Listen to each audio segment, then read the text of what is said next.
Okay, okay. Well, we're about ready to convene. Good morning. Okay. It is 9 o'clock. It's Tuesday, November 29th. We're here for our regularly scheduled commissioner meeting. We have a full slate of commissioners, our administrator, and the clerk of the board. And at this time, I'll call the meeting to order. If you'd all please rise and join me in the pledge.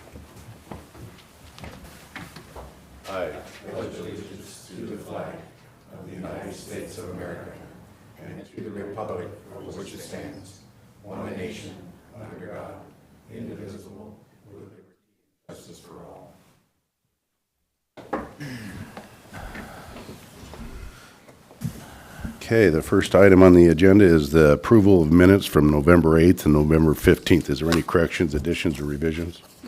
None. Okay. Next, we have the approval of the vouchers. I think we have two this week.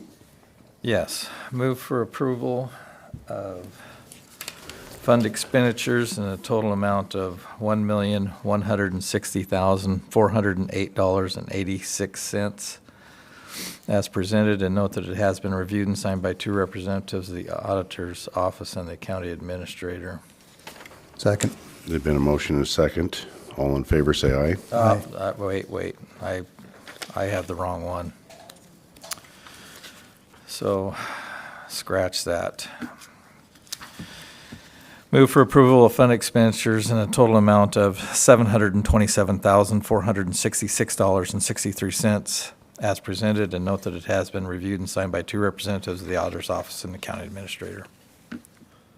Second.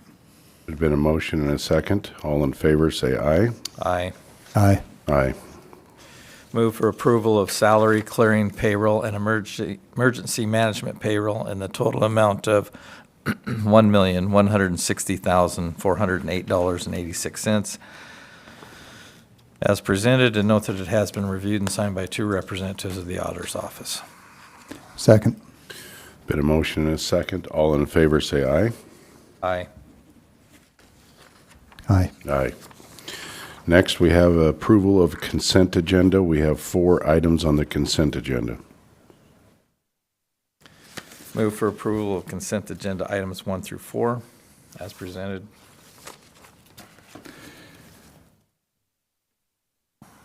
I'll second with a note. And that note is simply that on item 4, the agenda summary report didn't speak to what the ongoing cost would be each year after this initial approval. And that would be approximately $8,700 per year for each year that we continue to subscribe. And I already seconded. There's been a motion and a second for the 4 items on the consent agenda. Discussion, Mr. Davidson. And if there's any further discussion about that, Liz did come down to answer any questions about that, so she is present if. Is there anything you would like to add, Liz? I don't have any other things to add, but yeah, it is an ongoing yearly subscription for that service. And it does have an inflationary, Yes, typically the subscriptions go up about 5% every year. And then is that what it went up this year, is 5%? This is a new service, So we don't know. we don't have a history. but typical, most subscriptions go up about 5%. Okay. I budget for that every year. So next year, if this is approved, which I think it just did, next year when it comes around, it'll be around $8,700, and then after that, it'll probably go up every year. Okay. Sometimes they go down, it just depends with technology, so. So normally I would have asked to pull that and have separate discussion. I didn't realize we were going to have discussion, but I think the authentication in this world is such a high-value prospect, we probably don't have a choice but to fund it. So that's why I didn't pull it as a separate item. I just wanted to include in the record that it was an ongoing cost. Thanks. All right, thank you. Thank you, Liz. So there's been a motion and a second for the 4 consent items. All in favor, say aye. Aye. Aye. Aye. Next, we move down to public comment. Is there anybody in the room for public comment? Anybody on the phone? Nope. Nobody on the phone? Nobody's coming to the mic in the audience. Next, we'll move down to Commissioner Administrator updates. Mr. Davidson.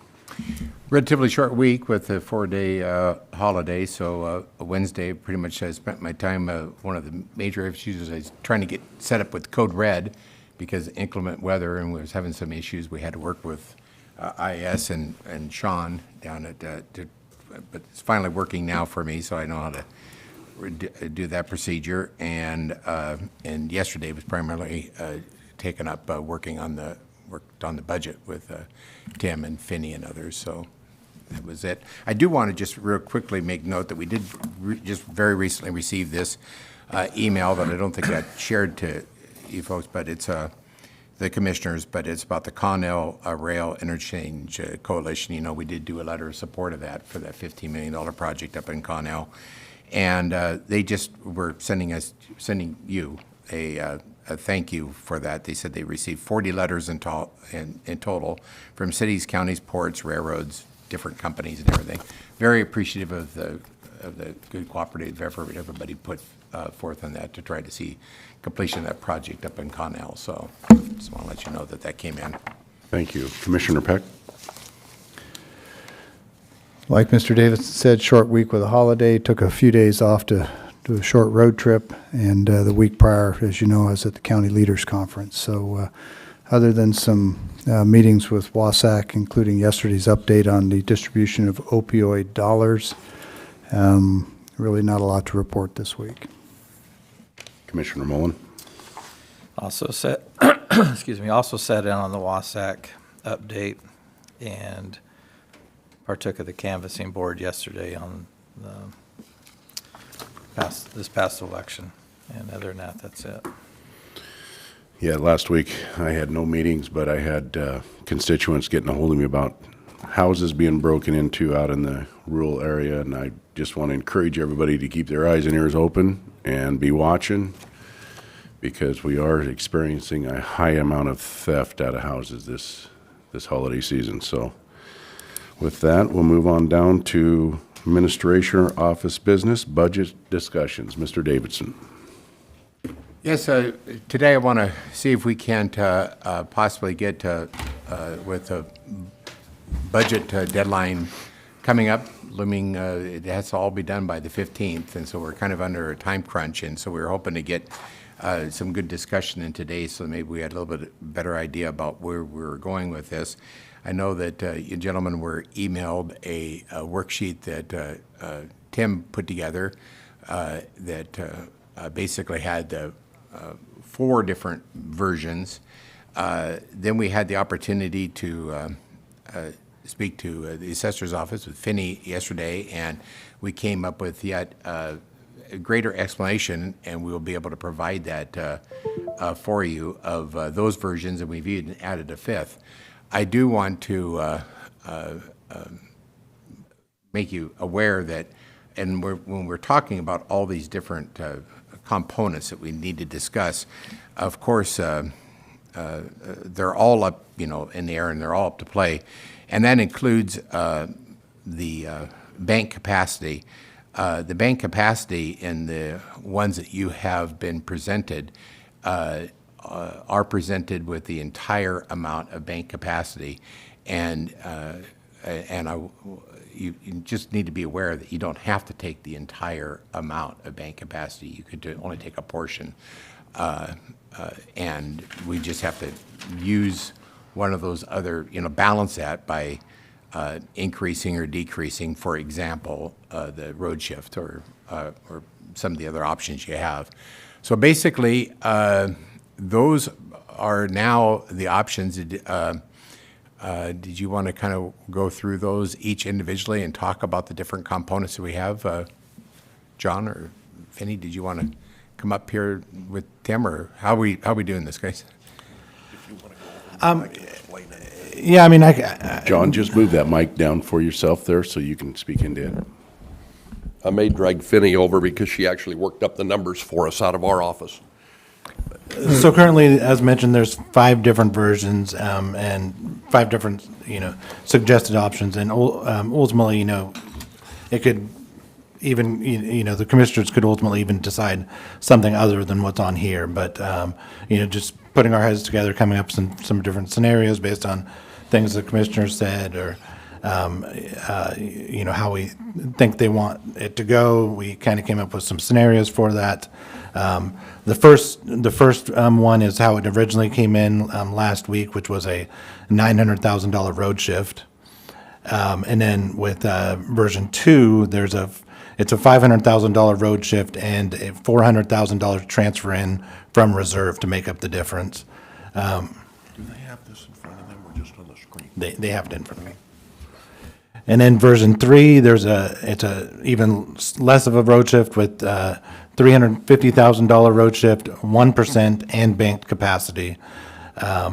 Version 4, no road shift, $350,000 transfer in from reserves, also taking the 1% and banked capacity. And then version 5 is a $450,000 road shift and no 1% taken, but banked capacity. Using all the bank capacity. Correct. Tim, while we're on the subject of bank capacity, would you mind just explaining what line 14 is so that the audience and the rest of us don't get confused about lines 14 and line 11? 11 says usage is 14 the balance. Doesn't appear to work out that way. That would also be including the 1% as well as the bank capacity on line 14 under B and C. I think that's assuming that we don't take it, that's the amount that would essentially roll over to the future years to be able to be taken. Yeah, and the confusion was just that the bank capacity in line 11 is 569,000, but the bank capacity showing in 14 is 677,000. Is the difference the 1%? That is correct. That's the 108,000 that would be shown in line 8 of D and E that would be not used in B and C or version 1 and 2. That was my initial presumption until I looked at version 5, which doesn't show a 1%.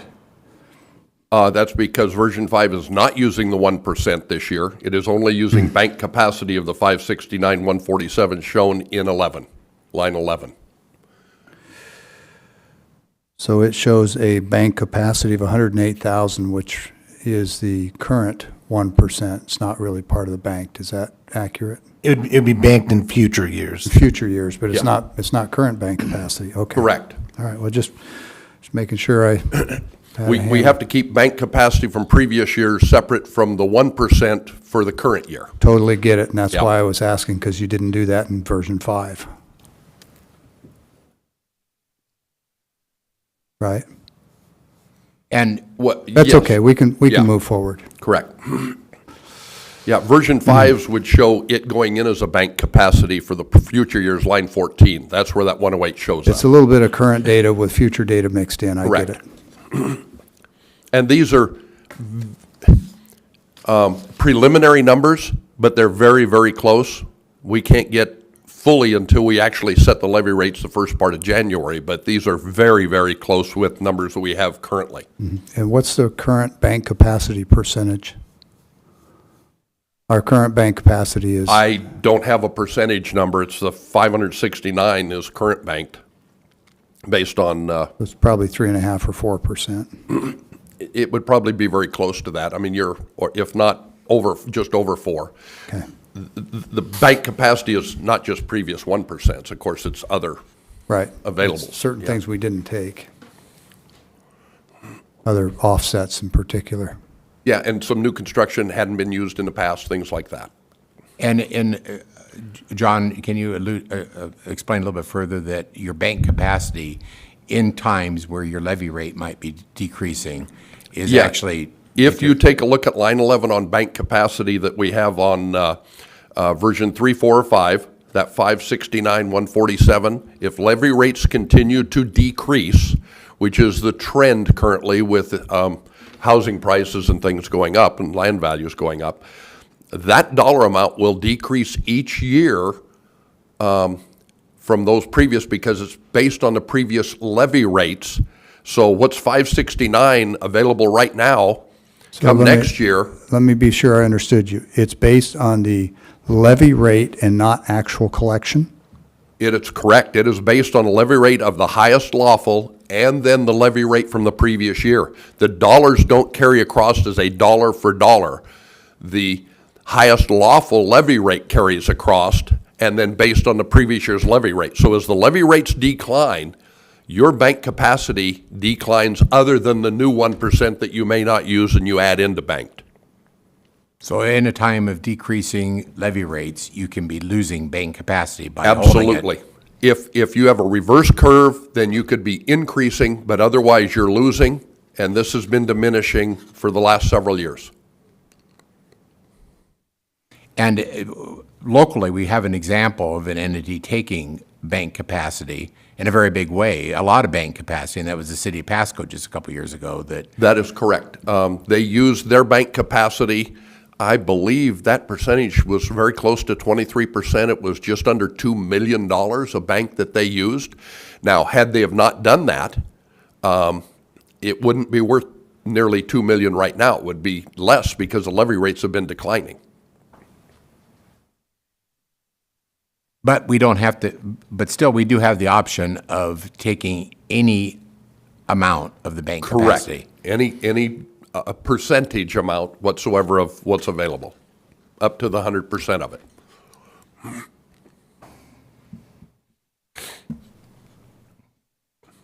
And you will notice, I'm sure you wanted, current levy rates. If you look down at your line 25, current levy rates are at 0.94. That's without your mental health or veterans. That's the levy rates. And then if you take a look at the levy rate on line 19, that would show you what the levy rate would be going to per thousand with those options. So it actually goes down. The levy rate will go down with each one of those options. And then, John, can you explain a little bit from line 21 down? None of that was really provided in the read-ahead that was given to the commissioners before.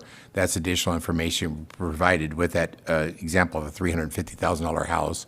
Can you elaborate a little bit more about that? Well, line 21 would show property taxes on a $350,000 loan or home, assessed value at the new predicted levy rate, which would be your line 19, okay? If you go down to line 27, which is a $329.29, that is currently 2022 property taxes, what the taxes would be on a $350,000 home currently. A $350,000 home under version 1 would go to 302. It's actually a decrease in property taxes, the county's portion. Now, we're only talking the county's portion here. We're not talking about the overall levy rate that's 8.5 or 9 or more, you know, because other districts determine that. So if you look at line 21 all the way across for 1, 2, 3, 4, 5, you'll see what a $350,000 taxes would be on a $350,000 property or home. And I say property because it's based on all properties. And the levy rate, of course, that's based off of would be line 19, as comparable to line 27, what they're paying this year, current year, for property taxes. So they would go down on equal value, assessed value would go down. So, John, according to that, version 5, that home would lose $20 in taxation. A $350,000 home, Yeah? assessed value, would decrease by about almost $24 on the county's portion. Every one of these would actually be a decrease on line 21. All of these versions would actually be a decrease on a $350,000 property. But overall, property values in the county have increased about 19%. That's correct. The average has been 19% increase. And so you can look at it two ways. You can say, well, this piece of property was $350 and now it's 19% higher, therefore you have to count that in. But you can also say, yeah, but the value of that property is up now in a different category. It's now higher value. The resale value is higher. And that's an average of 19% in the county. Some areas are higher, lower, different types of properties are higher and lower. But we were 19% across the board in the county. So in version 5, just to make it really clear, we do not take our 1%. The 1% goes to bank. We use all of our current banked levy capacity. there's a decrease in the road shift of $300,000, so a substantial decrease in the road shift, and we're not using reserve funds. Correct, in version 5. What do you have as a percentage number for the county's share of the total tax bill for properties either in the incorporated or unincorporated areas? It is right at 12%. Okay, I looked at it a year ago, and it was 12.5%. Yeah. So yeah. 12.5. It varies between types of property and that, but it's real close to the 12%. You're correct, Commissioner. So 88% roughly of the taxes that show up on somebody's tax bill are driven, probably 70% of that is schools, and then you've got all the various special districts and levies that add up all to the rest. To what extent does the action that we take on the county's budget impact those other 88%? Obviously, it's not going to have a direct impact on school bonds and levies, which are a huge part. It's not going to impact the schools, Part 1 and Part 2 at the state level. Are there others, though, that this might impact? Well, this, if I'm understanding your question, I want to make sure I'm understanding it. Really what I'm asking is it fair to look at this 12.5% of the total pie, the total budget, that is the county's piece? Is it accurate and fair to look at that in isolation?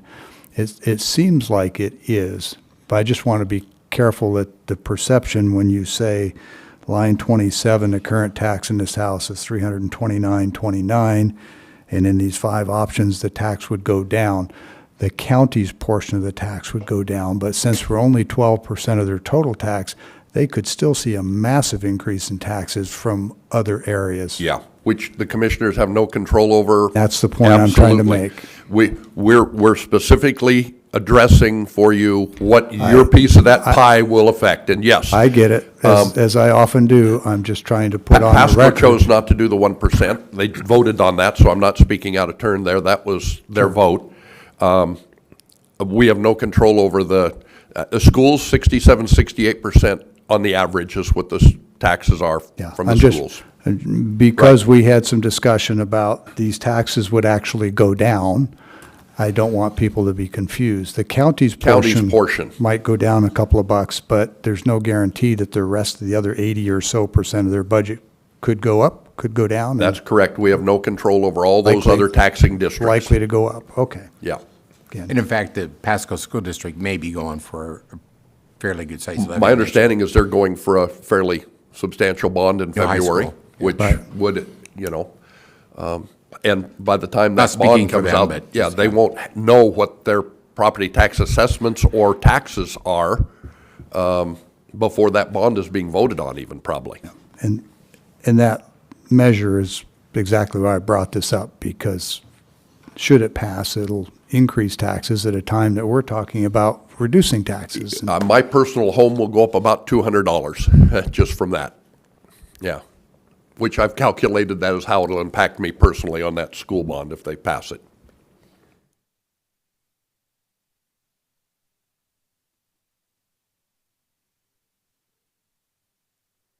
So to be clear, that any decision we make today on these different 5 versions only affects what the county collects, has no other impact on any other part of what somebody's Yeah, tax bill will and be. I don't want to misspeak for, I think what we mean is what the county keeps. We collect for a whole bunch of districts. yes. Yeah. But We it's what assess the for all county of them. keeps. Yeah. And the treasurer collects for all of them, except, yeah, all of them.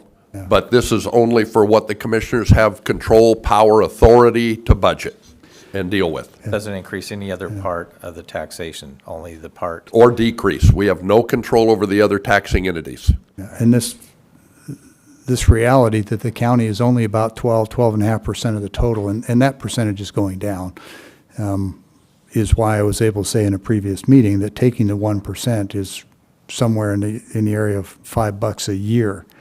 It's because we're such a small slice of the total pie, Sure. And with levy rates going down, it could even diminish that dollar amount slightly. right? So John, to be clear on that, could you go over the other taxing entities as the hospital districts, the Well, you've got, yeah, hospital district 1, you've got fire districts? different fire districts throughout the different county that affect only those taxing districts that they're in. Not everybody gets it. You've got the city of Pasco, you've got the school districts, library districts. So there's numerous taxing districts. You've got the ports, And you got various assessments. and then you've got Well, those you've your passed, special I assessments, which, are, in fact, I don't know if I can even read this, Finney. Yeah, actually, I've got the list You here. give them a rundown, because my eyesight, here, use the mic, because my eyesight isn't good enough to even, Well, you've got veterans and mental health, you've got the courthouse restoration bond, school tax Part 1, you've got school tax Part 2, both at the state, and then you've got school Part 1 special tax, school Part 1 bond tax, Pasco general tax, Port of Pasco tax, weed tax, pest control tax, and mosquito tax. and I believe the restoration bond is, this Close. is the last year, This is the December last year, payment, yeah. so that won't be on next year's assessment, which would be a good thing. Yeah, So- and on a $4,000 tax bill, that's $31 a year, so. Yeah. So if you look at it, 12% is what, commissioners, you have control over. To run the entire county, its responsibilities of the overall taxation that comes in, that either voted in by the public or by the different taxing districts. So you've got control of about 12% of it, and a lot of responsibility to make it stretch that 12%. I just wanted to make sure that it was clear to everyone that any Yep. decision we make today only affects that portion. It doesn't, The overall taxation next year, we don't know based on the other taxing districts. all right.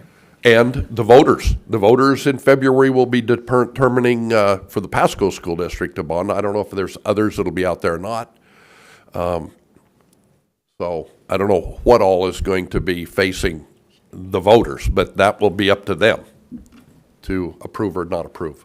Yeah, well, there are special districts, mosquito, pest board, weed, and the easiest way to, generally speaking, to keep that separate is if they have their own elected board, then they're responsible for approving their own taxation and fees. But if they don't, and they come to us for approval of their board, then we are responsible for any increases. We just increased the pest board, for example. So Correct. that's another tax that's outside of this 12% that this board actually does control. So it's not really accurate to say we only control the 12%. It's our piece, the 12% roughly, plus any special districts that we approve. And the ones that we Correct. approve are the ones that don't have their own boards. Yeah, your horticultural, your weed, mosquito is separate. Right? They have their own Don't elected approve board. those, yeah.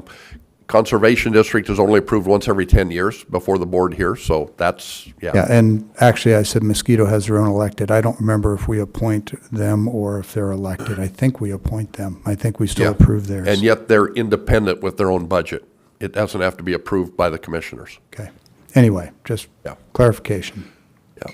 Commissioners, here's a pie chart that shows the tax distribution for some of the taxing entities. So you see there's a state schools, Part 1 and 2, roughly 30%, but then you have school bonds over here, another 19, and then 20 enrichment. 20% almost, enrichment, 16%, and then you have fires, cemeteries, Pasco Port, City of Pasco at 11.5%, Colotis, Connell, Mesa, those ones are relatively small, Mid-Columbia Library. So there's a wide variety of taxing entities, with the schools definitely being the biggest takers of that. Yeah, and I don't think we're, yeah, those are the ones that are listed. And then the county is here at 11.4 and 2.9, based on last year's. And these are all the various taxing entities in the county, but not all of these entities apply to all taxpayers. For example, I'm not aware of a cemetery tax applied to residents of Pasco, although perhaps there is one for the Pasco Cemetery. I don't know, but They're specific to their little taxing district. Well, that's what Their I'm little getting to piece, is- miniature piece of the pie, not the overall pie. I guess what I'm saying is no citizen is going to see all of these on their tax bill because not all of them apply to every citizen. Correct. the cemetery districts that I'm seeing here, they're more out in the rural area. Sure, Connell. Yeah. For example, Mesa's not going to show up on my Correct. tax bill. I just And wanted people Pasco to, won't show up in anything outside their city limits. right? And irrigation assessments can show up on the tax bill depending upon if the treasurer is the treasurer of the district. So Franklin, Correct. they show up on our tax bill, but But it's not off of But- assessed property values. It's a no, separate but tax. it does show up on the tax bill. Yes. But then bigger irrigation districts like South Columbia do not. Do not. They bill separately. They send out their own bill themselves. So that's kind of confusing to taxpayers sometimes, because sometimes assessments is on the tax bill. Right. Sometimes it's not, depending upon what your And you'll irrigation see district is. special assessments, but some of those are coming out from underneath this 11.4, which that includes the bond and so forth, so. Which we have, like Veterans Assistance Fund and mental health. Right. We have some assessments. So there's a lot for the commissioners for a small piece of that overall pie. So I hope that this has helped. I've talked to all three of you commissioners about, and got your ideas and everything. Tried to, all of your thoughts couldn't be incorporated. Tried to get as many of them in a consensus form. I think that personally, that falls into version 4 myself, but that's my own personal opinion. With time kind of looming at us, we got to talk about, we're not asking you to make a decision today, because this is all brand new, but we do kind of need to know how close we are to making a decision, because I'm going to have to actually ask for permission to call some special board meetings if we need to. And notification needs to be 24 hours, correct? Yep. And the graphic is published on Mondays. So that means if we did if you think we may need a special board meeting to get this all done by the 15th, that means the special board meeting would be next week is the earliest we could call. We can't do it this week.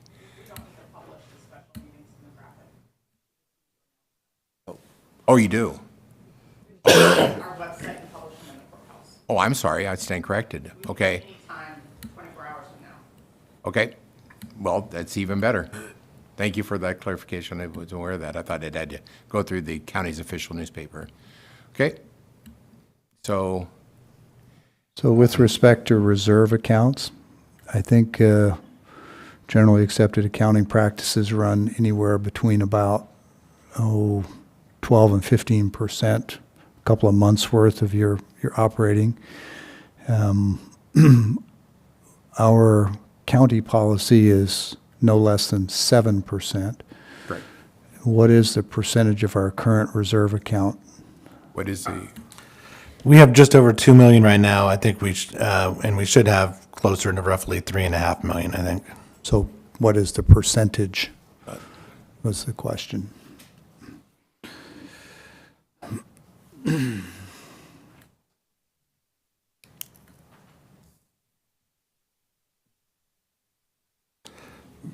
4.5%.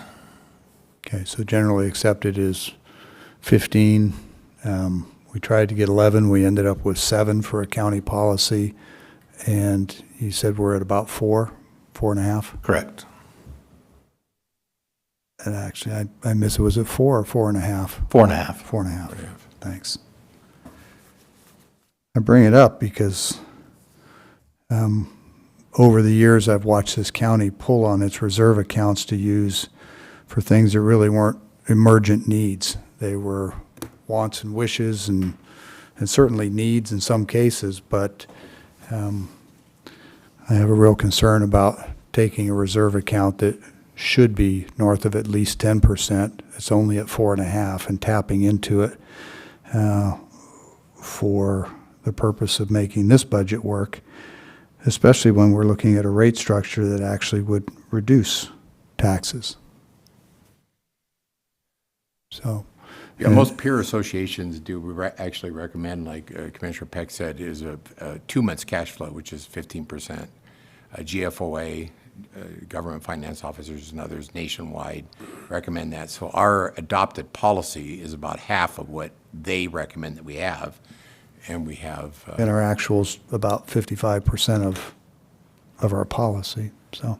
so, I think, yeah, the rainy day fund should not be used except for catastrophe, because you never know what might be Yeah. lurking around the corner. What may get us through this year, but next year is going to be even uglier as a result, and you'll have no fallback.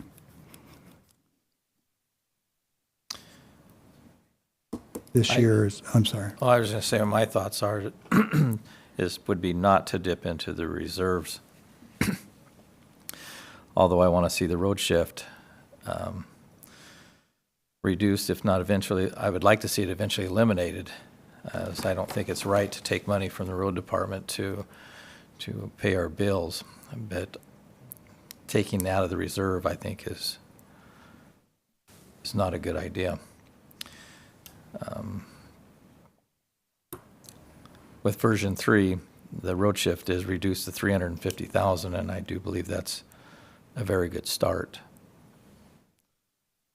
But I'm reluctant to use the county's emergency funds. Once we do that, I think it'll fall into the same case as the road shift, and they'll continue to rob from that fund. That's my thoughts on it. I haven't actually polled the counties, but I think there are only a few counties in the state that don't have a road shift. And it isn't because, in my opinion, it isn't because of poor planning and management and budgeting at the counties. It is a direct result of unfunded mandates from the state legislature where they levy requirements, must-dos on our part, and then they don't fund it even though it's their statutory obligation to do so. And probably the best example is the Indigent Defense Fund, where the county is paying the vast majority of the costs for attorneys for people facing trial who are indigent, don't have the funds to hire their own attorney. That's a state mandate, state requirement, and yet it eats a huge chunk of our capacity. So I think if the county were free of these unfunded mandates from the state legislature, our budgets would be a lot healthier. And I think those actions by the state legislature are directly responsible for many counties having to do road shifts. That's not widely known. The State Association of Counties is undertaking litigation. Whether or not we pursue the indigent defense specifically is to be determined, but your State Association of Counties in the last couple of years has actually created a litigation group and funding and is going after the state legislature to stop this practice. It's been going on for decades.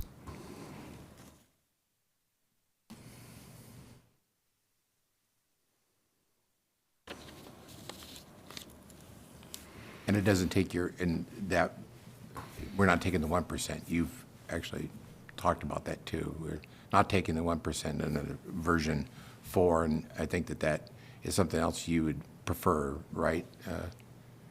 Is some of the, think Version he's 4 worked to says it is 3.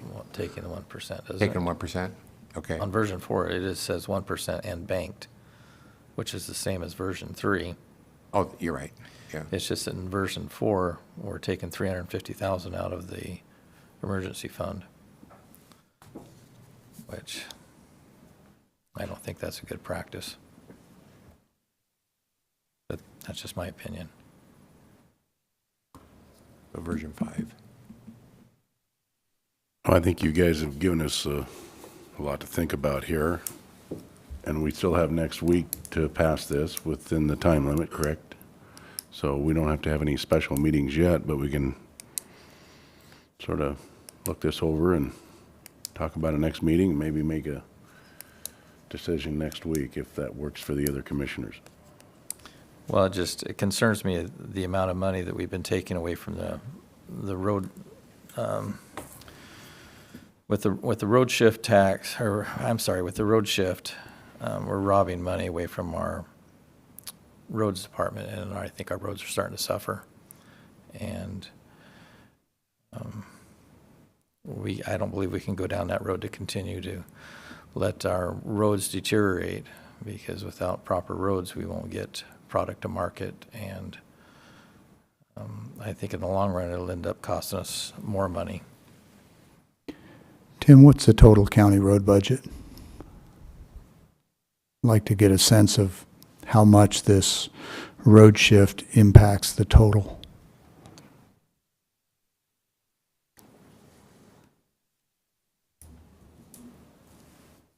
I'll have to look up that information.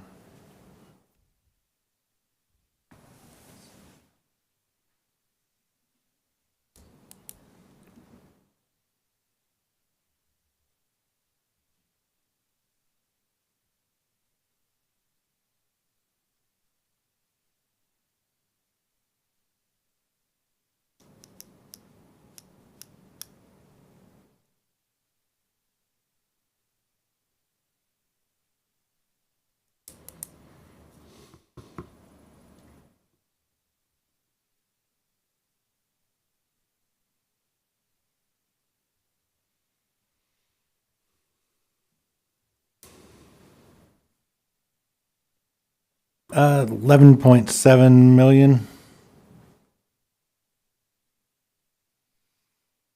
So my point being that a $350,000 or even a $700,000 road shift doesn't help our roads, but it's a much smaller part of the total road budget than many people sometimes think. I don't know if you knew coming into the meeting exactly what the county road budget is, but it's bigger than a lot of folks realize. I'm not advocating for a road shift. I like us to have as much funding as we can for the roads and have the best roads that we can. But I also look at it and I say, okay, if you take 700 or 500 or 350 from the road shift, what is the relative harm to the road fund as opposed to the relative benefit to the current expense fund? And that's obviously an individual judgment for each commissioner to make as to where those dollars are best spent. But if it's a $500,000 road shift out of a $2 million road budget, then obviously that's huge. If it's $500,000 out of 11.7 million, it's still a hit, but the impact is significantly less. And so unless you know that total road budget, there's really no way to make that judgment, which is why I wanted the number. Thanks. So Tim, can you roll that down? What's the difference in the numbers across the bottom there? Is that yearly? Okay, yeah, it is. 19, 20, 21, and 22. So in 2000, why is that number so low? I mean, the 19 and 20 are actual, 21 and 22 are budget, but I mean, they vary a lot every year due to even the number of grants they get, just based on projects that they've applied for and funding that they get. That amount can vary quite a bit year to year. I see Craig's in the room, and I think he would, yeah, please come to the mic if you would. You've also got gas tax distributions, which are a big question mark. Steal that for a minute. Okay, the important thing to remember about our county road budget is that it's really two. We have gas tax and the road levy. Those are the more flexible accounts. The bulk of it becomes from state and federal grants, which are earmarked and can only be used for specific projects. Those are not flexible. We cannot take money for those. We can only either delay, deobligate, or not do the project. If we don't do the project, we don't get the money. So that's why those figures, and then is those That's why- matching funds that? Yeah. So we have to have the funds available in order to get those. Right, and they vary anywhere from, sometimes we've been lucky and we've had 100% coverage. That's been since COVID. We've had a few breaks in that, but it generally runs 10 to 13.5, sometimes up to 20% of the total cost of the project, plus any overruns that are over what our obligation amounts are, which, trust me, in the road business, there's always a surprise in every package. So, so I just wanted to make that clear that there's really, when you're looking at it, it's shifting money from the road. You're only being able to shift it from the smaller portion of its budget. As I said, the grants are fixed. We're not flexible there other than not doing it. But then we don't get the revenue either. That's right. So, When you talk about the grants, well, federal and state, federal highways, RAP and all that. sure. How that works is that we pay up front. We do Oh, the no, project. I understand the process. I'm on the Okay. crab board. It's Oh, for, yeah. for the state. I mean, we write these rules. It's just some of the language you used didn't fit with, Well- you were mixing allocations with grants, and that's why, Yeah. yeah, okay, no, it's fine. I get it now. I just used grants as a general, Yeah, because that's essentially for us, that's how we look at them. But they're allocations and grants. But the effect is the same. They're fairly fixed in how they can be used. well, I can tell you, sitting on the crab board, that those allocations and grants are often predicated on which counties have projects that are ready to go. Absolutely. That have already had preliminary engineering and other work done. So it isn't that there's a pool there that just gets divided up equally. If the county's got their stuff together and they've got projects ready to go, then the monies from the state flow to those counties. Correct. So it actually is very fluid. It's just it may not appear that way because the relative change in projects that are complete and ready to go each year doesn't seem to change a whole lot. No, they're fairly steady. That's But right. they build up their bank balance and they want us to obligate and get Right. going. So anytime that we delay Well, a you have project, to we obligate or hurt them. or you don't get funds going Right. forward. Correct. Just a real quick note, and you probably know this, but there's one of the 4 objectives for the State Association of Counties this year is to get the state to take federal highway money that's coming to, eventually to the counties, and flip that, and actually have those funds come from the state. So the state would hold the federal monies that come down and use it for state projects, and the state would in turn release their state monies down to the counties. The reason that's important is because it dramatically reduces costs for us, and it dramatically reduces paperwork and time delays and all the Absolutely. things that keep you from obligating. So that's a bright light for county roads going forward. I think so. Yeah. Any other questions that I can try and answer?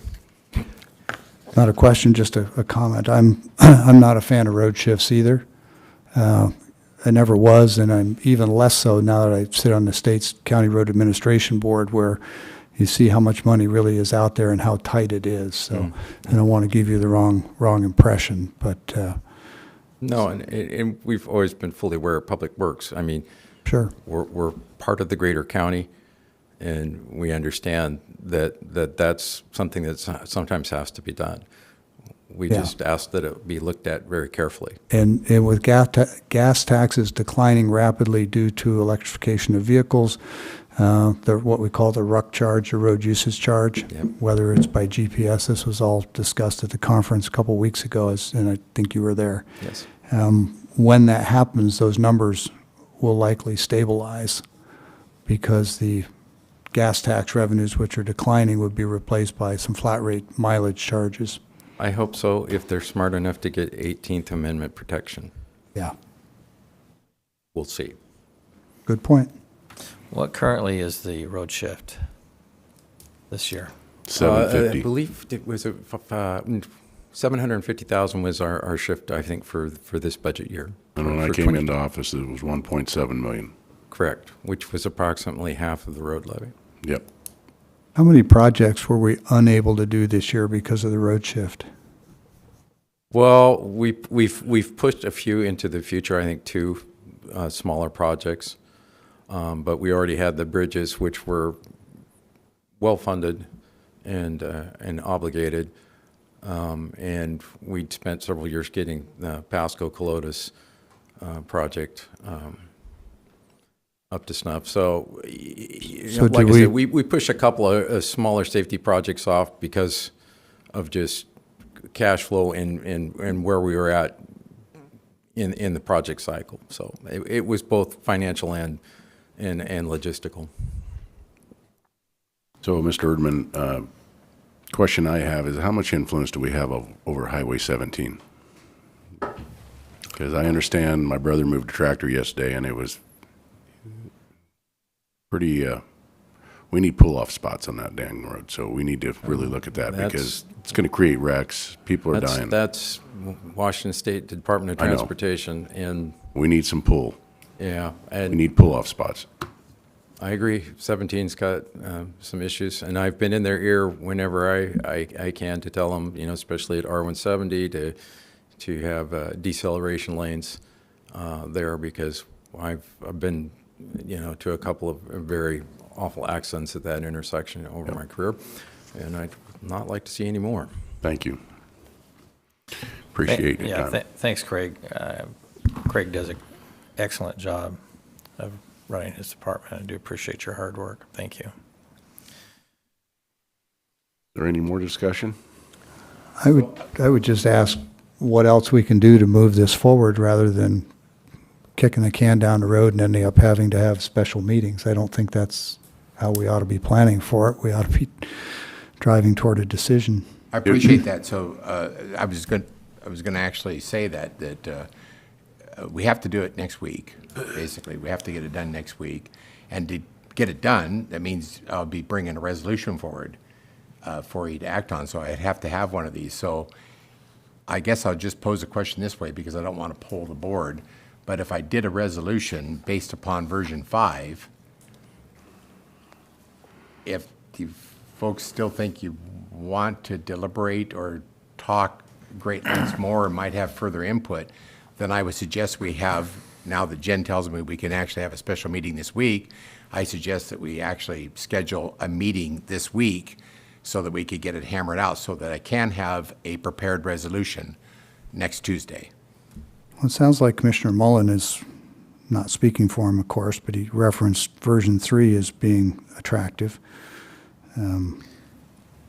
I see a variety of choices here that could work for me. I'd be curious to know if Commissioner Didier has got any thoughts on which of these would be attractive.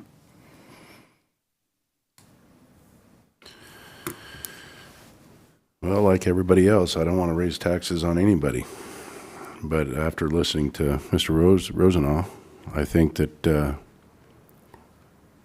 version 5 actually lowers the taxes for the people. Now, can you explain how that's going to be in the future for the, because it's hard to predict the future, but assessed values are going up, so. If assessed values continue to go up, levy rates will continue to decline most likely. Okay. Now, that would be based on that 12% that the county has a little control over. We have no idea what may happen with other taxing districts if they decide to go for lid lifts, taxpayer-approved limits and so forth. It could raise levy limits, but that would be taxpayers approving that or them staying within their 1% requirement by law for their budgets on that. So each one of those actually reduces the payment of the county's portion on a $350,000 piece of property, ever so slightly, $20 to $30 a year. But certainly the commissioners have a lot to think about on all of the versions. So you're explaining the houses. Explain the farmer situation. What does this do to the farmers out there? Well, as a whole, assessment values increased 19%. We saw different percentages in different taxing districts, commercial versus residential versus ag. Current use agricultural. Which is farm exempt. The farm exempt A lot of people or out there diminished. know It's it's not exempt, it's reduced. Right. To the current use agricultural system is not subject to the same criteria on assessed values for market value. Right. They're controlled more by what their products, what they're getting for their products. Every year that's looked at. We average it out over a 5-year based on the types of major crops that are grown in the county, what they're getting for those crops, how much per bushel, how much per ton, different crops. And then we look at what are the lease rates for those properties, and those have to come out. Those can increase. What are the electric costs, the irrigation costs, and all of that. So currently, based on preliminary numbers and based on the number 19 with the levy rate changes, I actually think they'll be seeing a little reduction in assessed taxation. That's reflective on your sheet, John, by the total of 305 compared to the 329, right?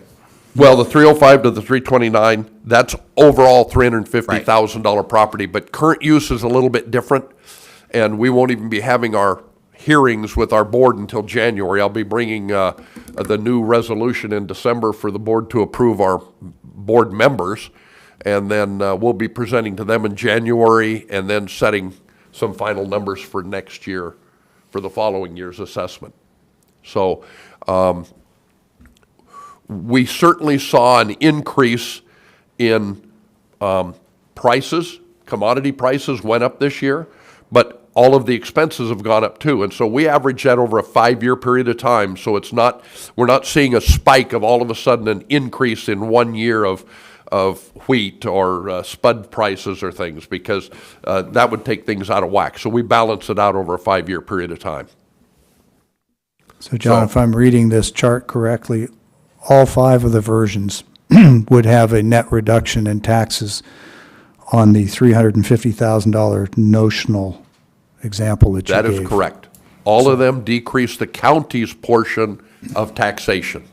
Right, and because our direct impact on the others is de minimis, I think it's fair to say that all of these proposals, even version 3 with, it looks like this, well, version 4 is the smallest road shift, but that draws on the reserves. So even version 3, version 5, neither one of those, or I should say both of those, effectively reduce the tax. For the county's piece of it, that is correct. The commissioners are definitely, in my opinion, using due diligence to not increase your taxpayers, keeping within what you can operate budget-wise and still provide for the services of the county, which I think is a priority that the commissioners have a responsibility to do. I think it's important to stress the fact that the bank capacity has we have the opportunity of losing some of that capacity in this environment of falling levy rates. And so that's important to Current to levy rate realize. reductions will absolutely diminish your bank capacity. You will lose the ability to use it, plus you'll have inflation increasing, so you're getting hit both directions. So listening to all 3 commissioners in the past, this version 5 gets us not to take the 1%, so you can tell the taxpayers you did not take the 1%, and that actually gets to go to bank then. We're not going after the rainy day fund or reserve fund. We are using the entire shift, We're lowering the shift to 450. or decreasing the shift substantially. From Yes. 750 to We're 450. lowering the road shift 300,000. Substantial decrease in the road shift. Whether you're taking the 1% or not, you're still reducing the actual tax on this 350,000 example. Correct. You are diminishing So I mean, it the gets, taxation on that value gets- of property. gets into semantics,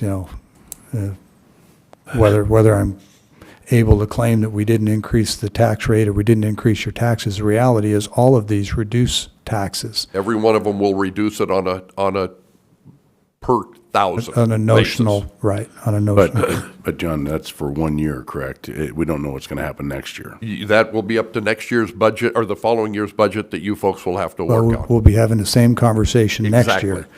This is a year-by-year experience, but for this Correct. year, all of these options reduce Yeah. actual taxes. That's correct. Thanks to the falling levy rate, mostly because of the increase of 19% that is increase of 19% of assessed value that we have That's correct. countywide.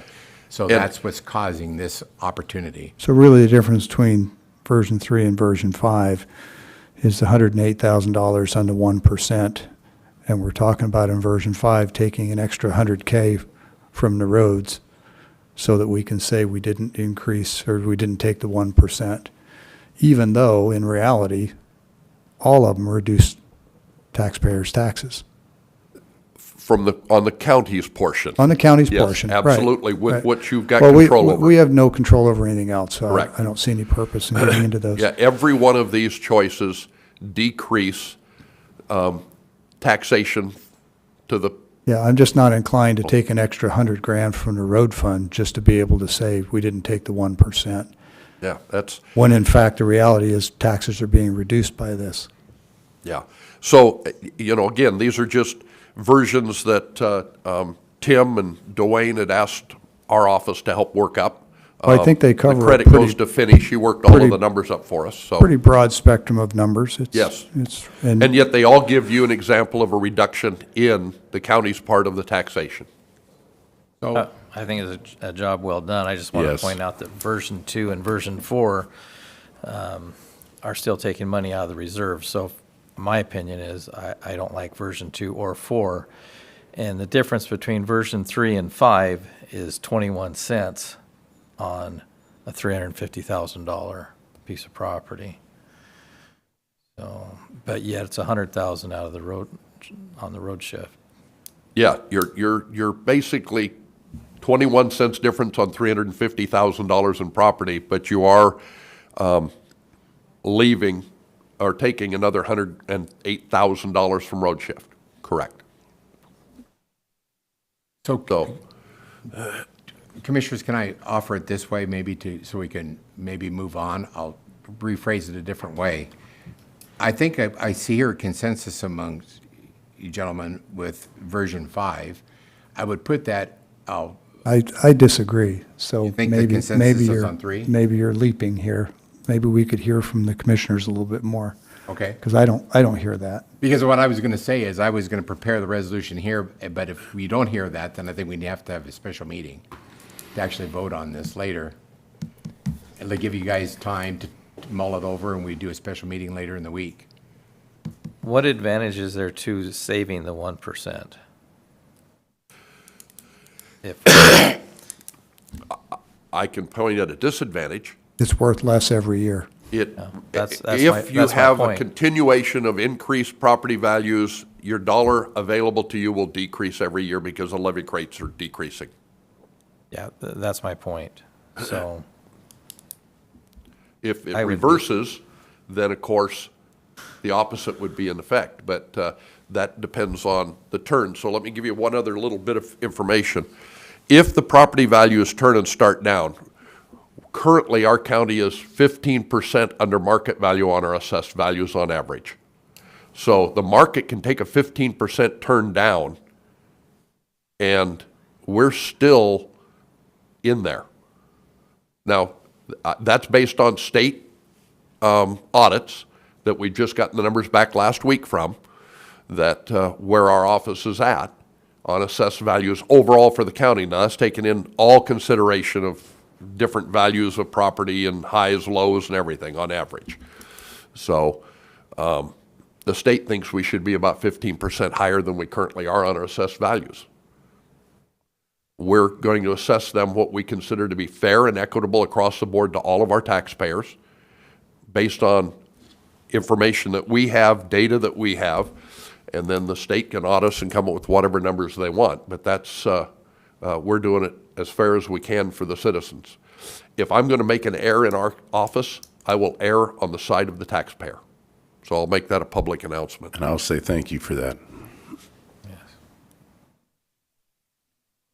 They get nervous when it drops below 90%. I hear from them.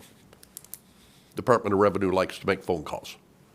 So, and I'll Or even I'll pay you handle visits. those. I'll handle those.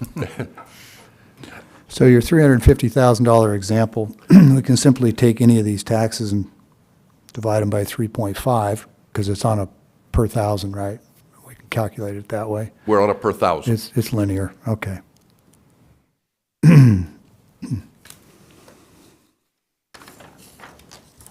So I don't see anybody advocating for version 1.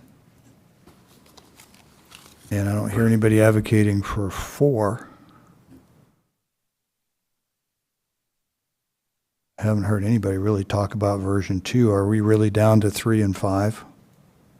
Commissioner Mullen said he wasn't in favor of 2. I'm not in favor of taking any of our emergency. Reserve funds. reserves. Yeah, I think we're down to version 3, 5. okay. Well, that makes it a lot easier. And both of them, excuse me, both of them result in a net tax reduction. The line 27 example on a $350,000.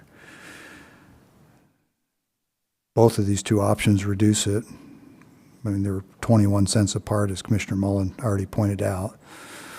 So it sounds to me like it's a choice between a $450,000 road shift or a $350,000 road shift, and the trade-off is the 1%.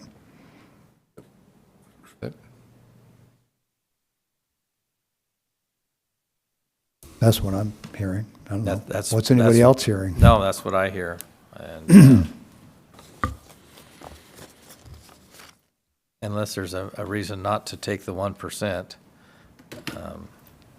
if it's going to be it could also, be detrimental for us not to take it, and yet saves $100,000 from being taken from the road department, which I think that our roads are utmost importance, and definitely, I think they can both work, so yeah. when you guys figure it out, let me know.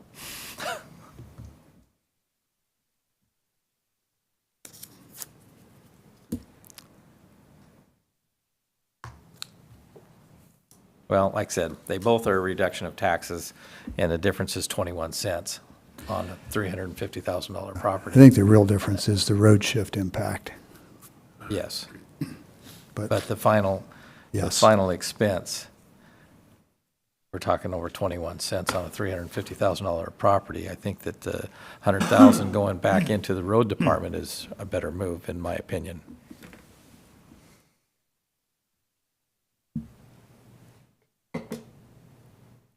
So it sounds like there's been a decision made. Is there a motion? Can we clear this up today? I haven't taken a position, so I don't know how Oh, there can be a okay. decision made. Well, it sounded like I you said had. 3 and 5, you guys figure out which one you want, and I can live with either one. The vote will actually occur, Pardon me? the vote on the resolution will actually be next week. Right. Yeah. Today is just. But I just This is basically. just discussion today. I thought they had already had their. But I have to minds made up. prepare, I have to prepare a resolution. Right. Okay. Yeah, at some point, we have to give you some guidance for what to do next week, and, yeah.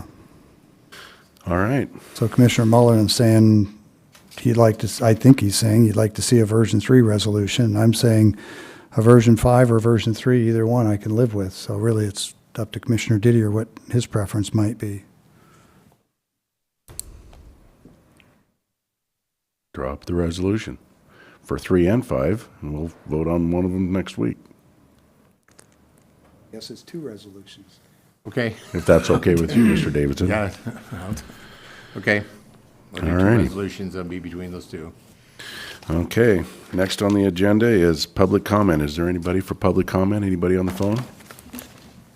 I'd just like to say thank you for the clarity. We've never had this done before, and this is incredible. Fenny, thank you very much. You did a beautiful job, and Tim, John, appreciate it. Yes, I definitely want to thank Fenny's help. She was instrumental in putting some good information out there. Yeah, Thank she you. was. Great. All right, public comment. Anybody on the phone? Good employee, John. No callers. Anybody in the room? Public comment? Seeing none, it looks like we're going to move into executive session. Mr. Davidson? Yes, And we- you call it the RCW? Yes, it's RCW 4230-110, Section 1, subsection I, litigation or potential litigation. If we could have executive session, and I see that our Who's all going to be? council's here, so we probably should allow for, we might have a long discussion on this. 30 so- minutes? Yeah, let's say. Up to, it's the last item of business. Up to, let's say up to 30 minutes.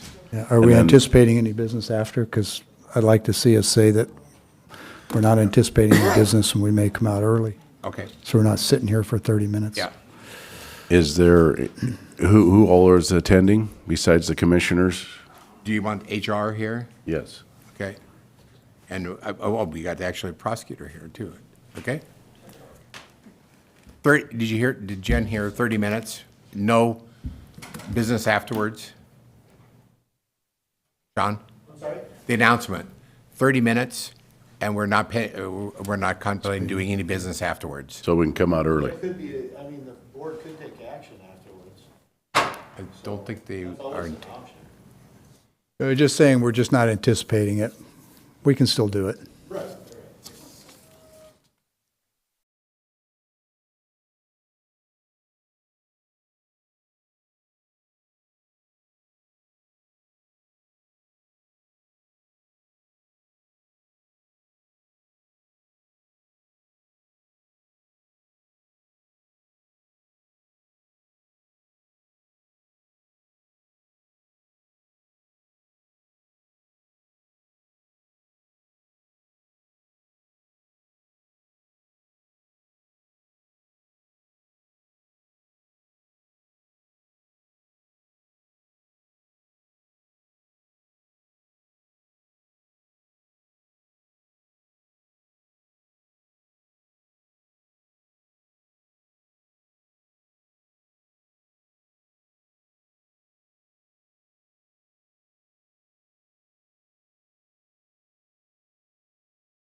That, potty break? Yeah. You need a potty break?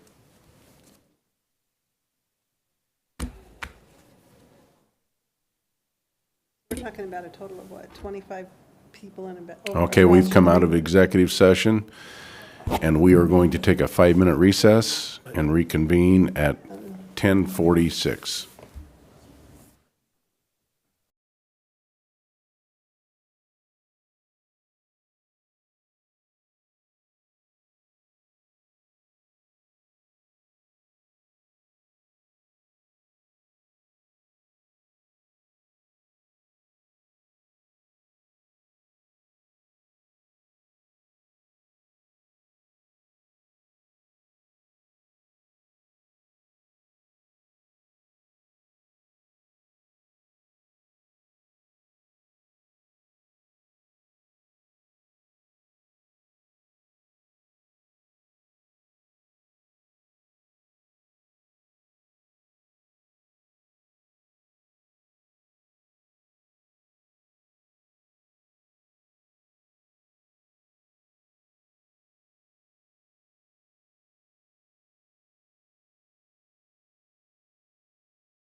We are back from recess, and we are going to go back into executive session for the same, under the same RCW as previously noted, for 30 minutes.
for the signal.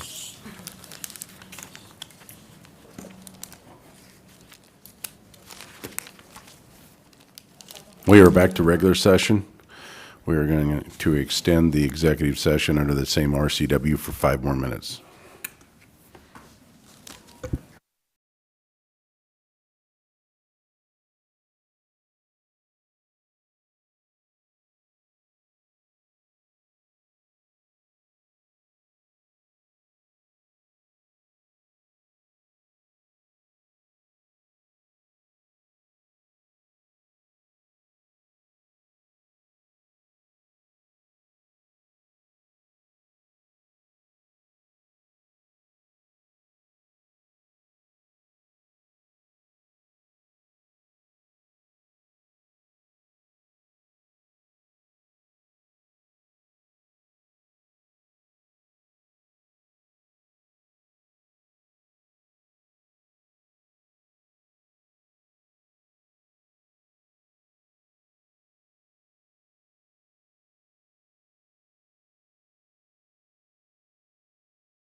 needs to come, go back into the.